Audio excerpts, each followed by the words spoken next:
Hi, this is Patricia Finney, also known as P.F. Chisholm. I write the Sir Robert Carey series of 16th century Elizabethan crime novels, and this is my historical novelist guide to ... Christmas. Because in the last novel, A Clash of Spheres, Christmas features very importantly, but in Scotland. Christmas was a big deal. It was a very big deal. Except, of course, before Christmas, you had Advent, which was, in fact, a time of fasting and repentance, like Lent. So you might well only eat fish and not meat during Advent. So the whole of December was taken up with this fasting and abstinence. And then Christmas itself was a religious festival. There weren't lots of presents and things like that. There was a lot of church going.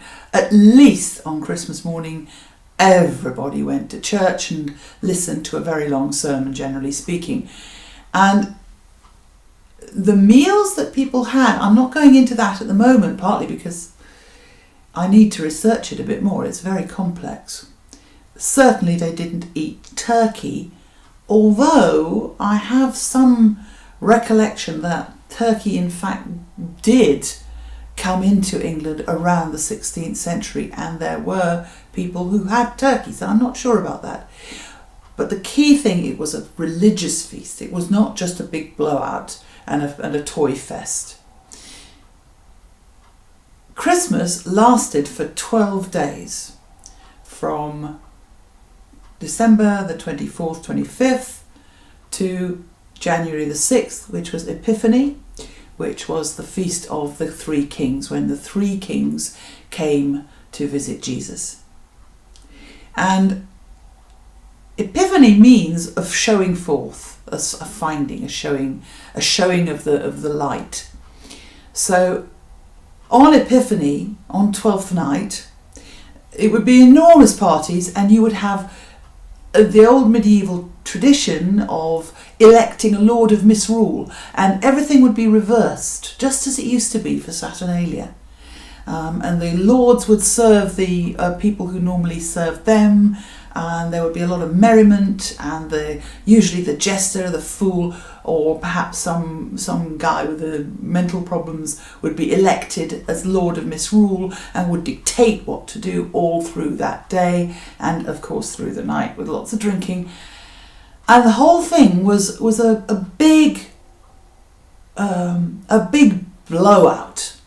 It was, you ate as much as you could, and it was like everything was decorated, but with green boughs usually, which was why we have the holly and the ivy, because in those days they were the only trees that were still green at Christmas time.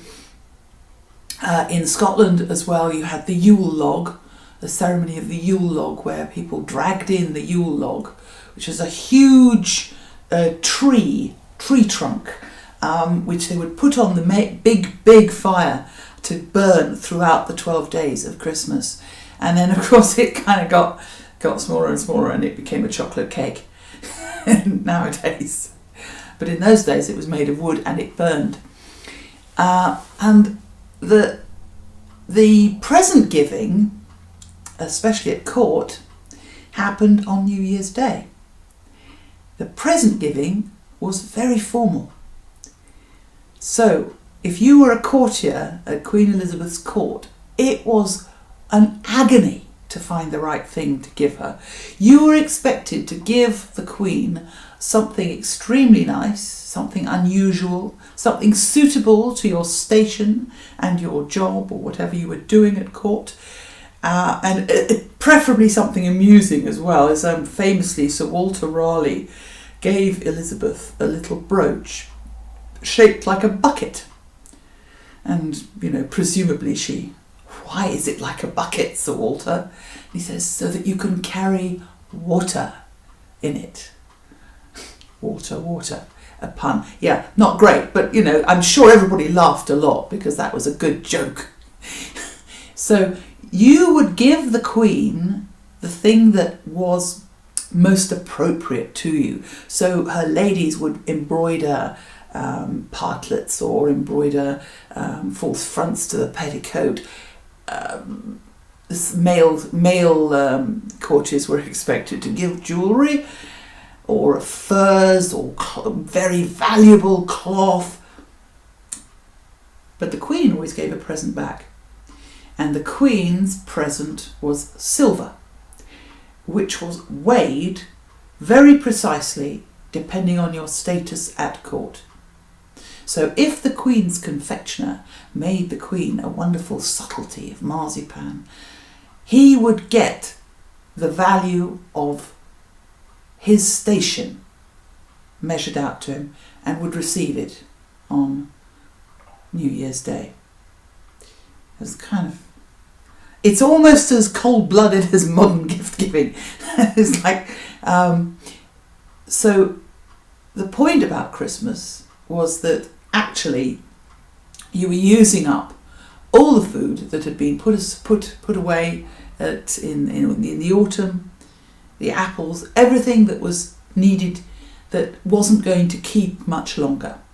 And after Christmas, after the 6th of January, after Epiphany, that was the hungry time. That was when, in the spring and the early summer, before the new fruits had ripened, before anything was ready, that was when you had Lent, which formed a sort of rationing, really, so you could get through to the next summer. So Christmas had a quite serious purpose. Anyway, thank you for listening. If you enjoyed this, please scroll down, leave a comment. And if you can see your way clear, and if you haven't done it already, go to my website at patriciafinney.com and sign up for my email list, because email listers get this immediately after the Patreon people. And thank you very much for watching. And this is Patricia Finney, aka PF Chisholm, saying farewell.